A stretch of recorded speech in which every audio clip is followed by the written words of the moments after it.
ladies and gentlemen. I decided to participate in the Dewey's 24-hour readathon, and today I'm here to recap my first time experience with the readathon. I participated in this readathon with my dear friend Jenna, who is on The Big Adventure on the YouTubes. If you have no idea what I'm talking about, I will leave a link to the video that I posted last week announcing my possible participation in this readathon and the official website.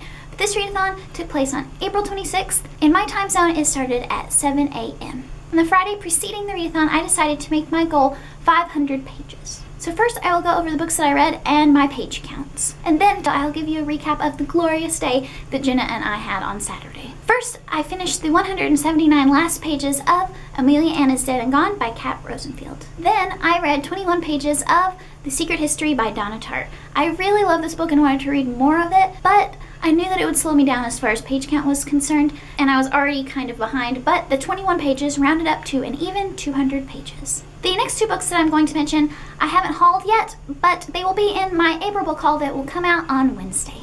As I stated, I was already pretty behind on my page count goal, so I decided to pick up one of the graphic novels that I had brought with me, and it is March Book 1 by Congressman John Lewis, Andrew Aiden, and I believe the art is by Nate Powell. And I read all 128 pages of this book, bringing my page total count to 328 pages. And then I took forever to decide what book I wanted to read next, but I finally decided on I Am the Messenger by Marcus Zusak. I finished reading my 173rd page at 6 a.m., which brought my grand total to 501 pages, making my first experience with the Dewey's 24-hour readathon a success. I probably could have read way more, but I couldn't resist Twitter and Instagram and chatting with my lovely friend Jenna. Speaking of Jenna, Jenna completed 803 pages because she is a champ.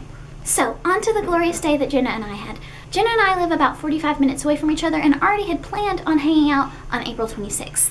But then the readathon came along and I suggested that we do it. Jenna works at a glorious bed and breakfast, and she got us a super great deal on a beautiful room, so we decided to make a day of it and then stay the night at the beautiful bed and breakfast. I started my morning at 7:15. I got ready and was so antsy I couldn't wait, so I just went ahead and made the trip. We decided to have breakfast at a lovely little place that we'd never been before called the English Muffin, and I got there a little bit early, so I got my first 30 or 40 pages read in the parking lot. There we had a delicious breakfast and had a great time chatting. Then we proceeded to go to Books A Million. It was there that I reached the 100 page mark and decided as a treat I would browse the bargain section and the young adult section of Books A Million, where I found several books that I really wanted to buy, but I resisted and told myself that if I reached my goal of 500 pages I would come back and buy at least one. But from there, we decided that our caffeine levels were getting low, so we went to Starbucks, where we sat and read for a little bit, where we had a surprise visit from Jenna's mom, and we had a lovely little chat with her. Admittedly, I didn't get that much reading in at Starbucks because I was very easily distracted by all the chatter because it was a beautiful Saturday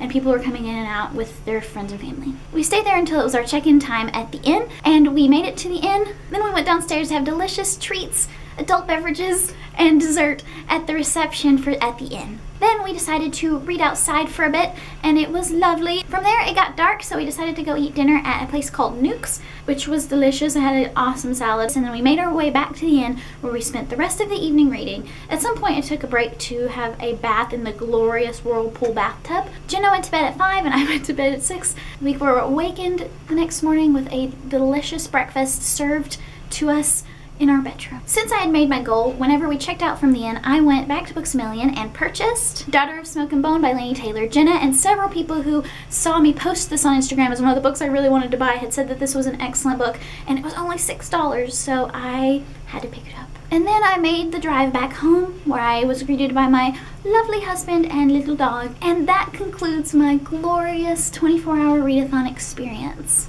It is easily one of the best days that I've had in a very long time, so a big thank you to Andy and Kate, who are, I believe, the hosts of the readathon. They did an excellent job. Also to the lovely cheerleaders who are giving me support all day long, and the lovely Lookout Point Inn family. They're so friendly and hospitable, and it was a glorious experience to stay at that inn once again. But most of all, I'd like to thank Jenna for her lovely presence and company all day, and just her general awesomeness. So I would definitely recommend, if you ever get a chance to participate in the 24-hour readathon, you definitely take it up. I think there's going to be another one in October. So thank you all so much for watching, and be looking out for my April book haul that will come up on Wednesday. Bye.